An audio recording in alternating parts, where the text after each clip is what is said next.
Olá, meu nome é Maurício Petraglia, eu sou advogado, atuo há mais de 20 anos na área civil, trabalhista, empresarial.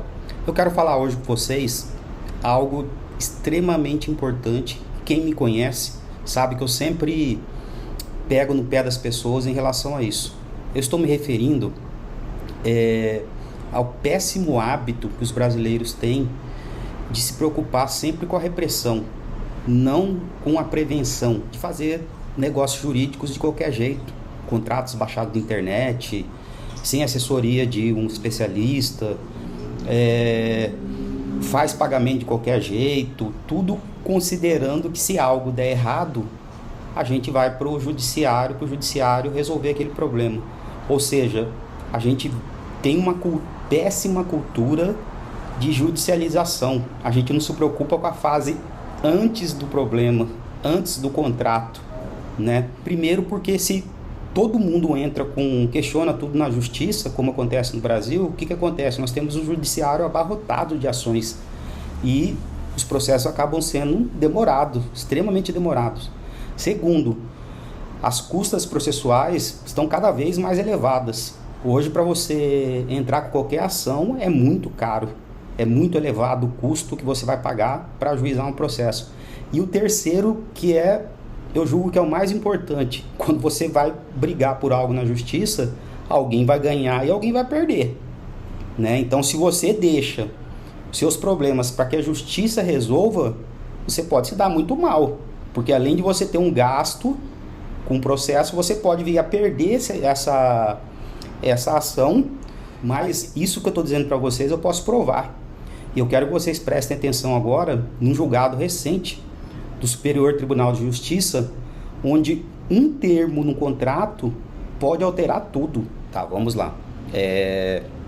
Eu estou aqui com a decisão do STJ.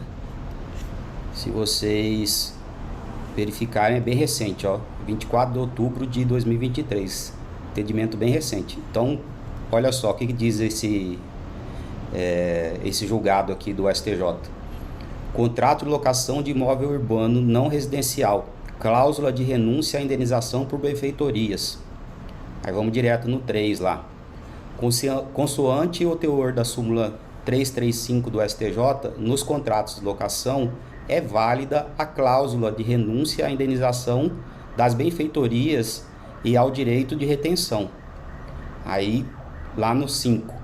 Aquele que edifica em terreno alheio perde em proveito do proprietário a construção, mas se procedeu de boa fé, terá direito à indenização.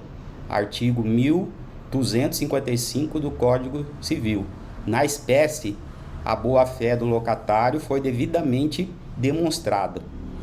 Então, o que acontece? Nesse julgado aqui, nós temos uma situação em que as partes fizeram um contrato de locação. Eu acho que vocês já devem ter visto nos contratos de locação, geralmente tem uma cláusula padrão lá que coloca assim: se o locatário fizer qualquer benfeitoria no imóvel, essa benfeitoria vai ficar para o locador, ou seja, para o proprietário do imóvel, e o locatário não vai ter direito a indenização nenhuma por aquela benfeitoria que ele fez no imóvel. Então você imagina, a pessoa pensou isso quando fez a locação, a intenção dela era essa. Nesse caso específico, o que aconteceu? Se vocês depois puderem ler o julgado completamente, você vai ver que o locatário, ele construiu no terreno, ele construiu mais um cômodo no terreno. Se não me engano, foi uma academia que ele construiu lá dentro. E essa academia, esse cômodo a mais que ele construiu lá dentro do imóvel, ele resolveu discutir esse termo benfeitoria, você entendeu? E não enquadrou isso isso não foi enquadrado como benfeitoria, isso foi enquadrado como acessão. E aí no direito civil existe uma diferença entre benfeitoria e acessão. Agora veja bem, em termo muda tudo. Então, nesse caso aqui, o que aconteceu? O locatário rompeu o contrato, O locador, achando que ia ficar com aquela benfeitoria, com aquele cômodo a mais que foi feito no imóvel dele, o locatário entrou na justiça e pediu indenização. Falou, não, eu quero indenização por essa obra que eu fiz dentro do imóvel.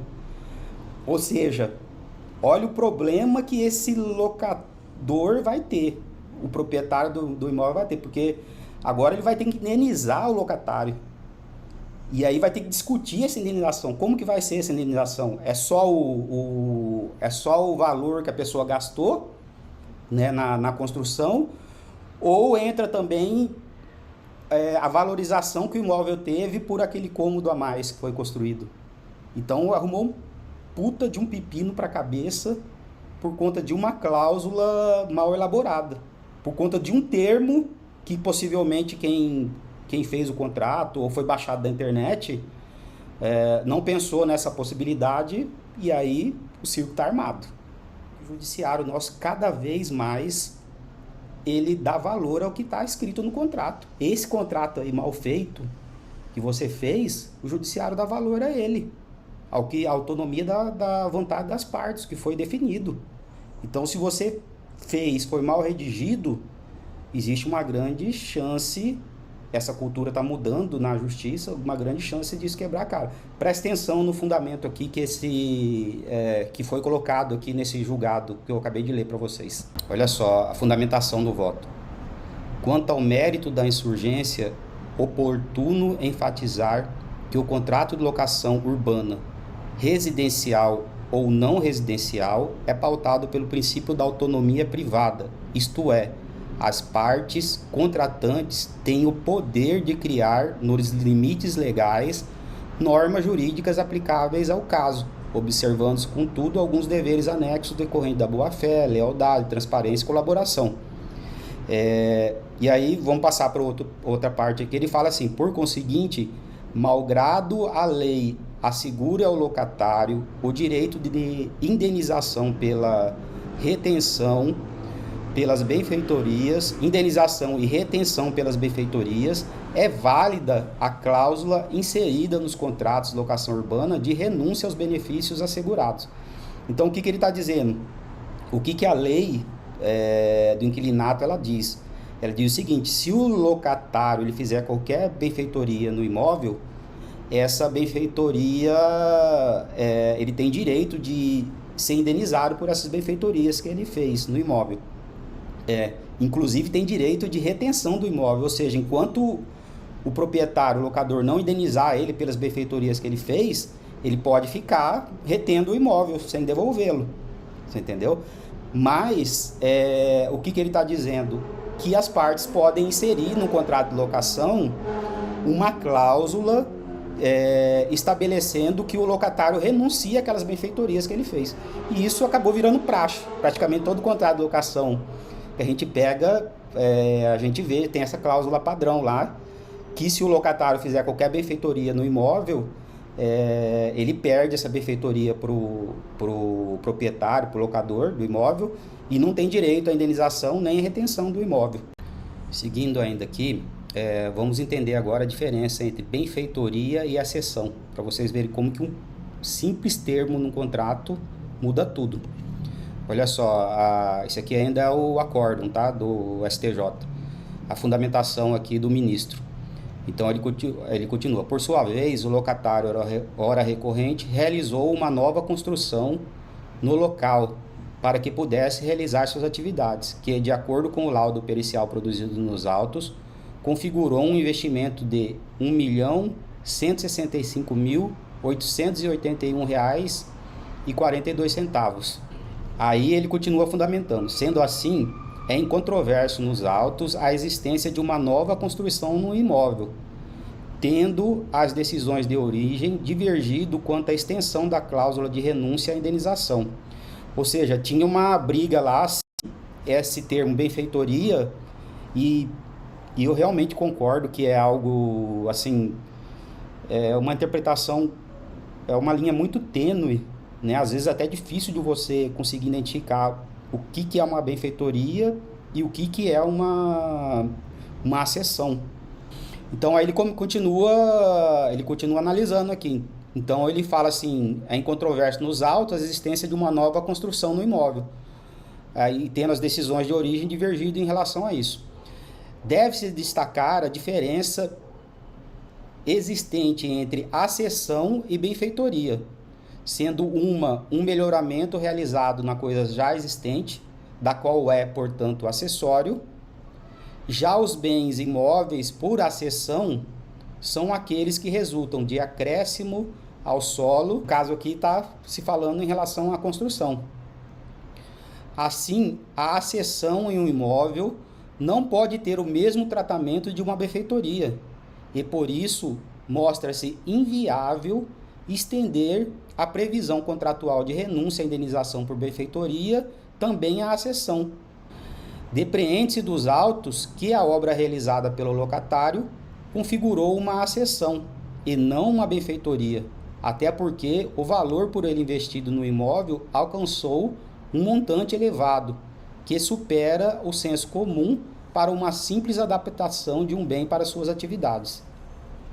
Diante disso, importante destacar que o artigo 1255 do Código Civil dispõe que aquele que edifica em terreno alheio perde em proveito do proprietário a construção, mas se procedeu de boa fé, terá o direito à indenização. Desse modo, torna-se imperiosa a reforma do acórdão recorrido, com o restabelecimento da sentença, reconhecendo-se o direito à indenização por acessão promovida pelo então locatário no imóvel. Ou seja, o locador vai ter que indenizar o locatário aquele valor lá que ele gastou, 1.100.000 e poucos reais. Ou seja, tá ferrado. Eu, para falar a verdade, eu não concordo com essa interpretação aí do STJ, porque existe um dispositivo no Código Civil que fala que os contratos eles têm que ser interpretados, tentar se buscar qual foi a vontade da parte naquele contrato, né? E eu não acho racionalmente concebível que o locatário tenha feito um investimento dessa natureza sem ter sido combinado isso antes com o locador, o dono do imóvel. Então, possivelmente, quando eles colocaram aquela cláusula de benfeitoria, que foi o termo mal empregado, ele estava prevendo que aquela construção que seria erguida no imóvel, ela ficaria para o proprietário do imóvel. Possivelmente deve ter feito um valor de aluguel mais barato, pode ter feito o contrato de locação mais longo. Ninguém vai gastar R$1 milhão, construir num imóvel de uma pessoa, né, para ficar assim, a Deus dará, né? Então, possivelmente isso foi combinado. Então, eu não concordo com essa interpretação do STJ, mas isso serve, gente, de alerta para vocês verem como que é importante buscar um auxílio técnico, buscar uma assessoria para elaborar um contrato. Não baixem contrato de internet. Pensem bem nos negócios jurídicos que vocês estão fazendo. Pensem bem nos documentos que vocês estão assinando, naqueles termos que estão sendo empregados. Passe para que uma pessoa que tenha conhecimento da lei, que sabe, por exemplo, nesse caso, a diferença entre uma benfeitoria e uma acessão, possa analisar esse contrato e ver se está resguardado. Tá? Então, fica a dica aí, gente.